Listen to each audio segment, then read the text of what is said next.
আমার বাবা আমাকে শিখিয়েছে যে একটা ফ্যামিলি শুধু রক্তের না, ফ্যামিলি অনেক মানুষ হতে পারে। বাবা দেশপ্রেমিক ছিল, এটা সত্যি।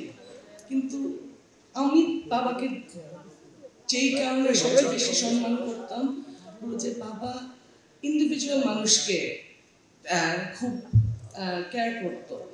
আমি বাংলাতে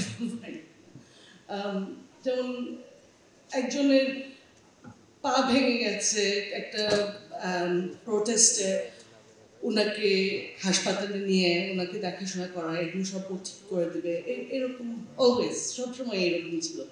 আমার ছোটকাল থেকেই আমার অনেক ফুফু চাচিরা ছিল গণস্বাস্থ্যে, যাদেরকে বাবা এসে দেখাশোনা করেছে, বড় করেছে, শিখিয়েছে। এইটা আমার সবচেয়ে বড় স্মৃতি বাবাকে নিয়ে। তাছাড়া আমার বাবা আমাকে শিখিয়েছে যে একটা ফ্যামিলি শুধু রক্তের না, ফ্যামিলি অনেক মানুষ হতে পারে। সো গণস্বাস্থ্যে সবাই আমার ফুফু চাচা এরা ছিল। আর এটা এখনো সত্যি। আমার সবচেয়ে ক্লোজ ফ্রেন্ড কণা হলো কাশিম চাচা, বাবার খুব ক্লোজ ফ্রেন্ড, আর যে কাজ করতো একসাথে, ওর বড় মেয়ে। আর আমার বাবার লাস্ট যেই কথা আমার সাথে, মারা যাওয়ার এক দুদিন আগে কণা ওর পাশে দাঁড়িয়েছিল।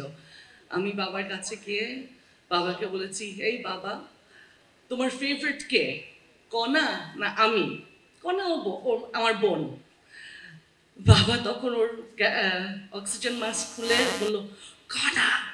তো তারপরে আমাকে এমন একটা হাসি দিল যে আমিও বুঝছি যে ও ঠাট্টা করতেছে আমার সাথে, কিন্তু আসলে ও কণাকে খুবই ভালোবাসতো।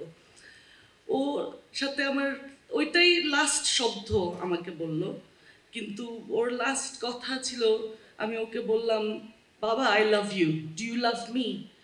আর ও জাস্ট খুব জোরে জোরে মাথা নাড়ালো এরকম করে, আর কিছু কথা বলতে পারে না, আর বলার দরকারও ছিল না, কারণ এইটাই ছিল আমাদের রিলেশনশিপ। আমি সবসময় জানতাম যে বাবা আমাকে খুব ভালোবাসতো। ঠিক আছে, আমি ডাক্তার হলাম না, আমি ওর মতো বড় বড় কাজ করি নাই, কিন্তু ওর একটা প্রাইড ছিল যে আমি তাও মানুষের জন্য কেয়ার করি। আর বাবার ছিল এটাই, ও আসল মেন জিনিসটাই ছিল যে ও মানুষকে ভালোবাসতো।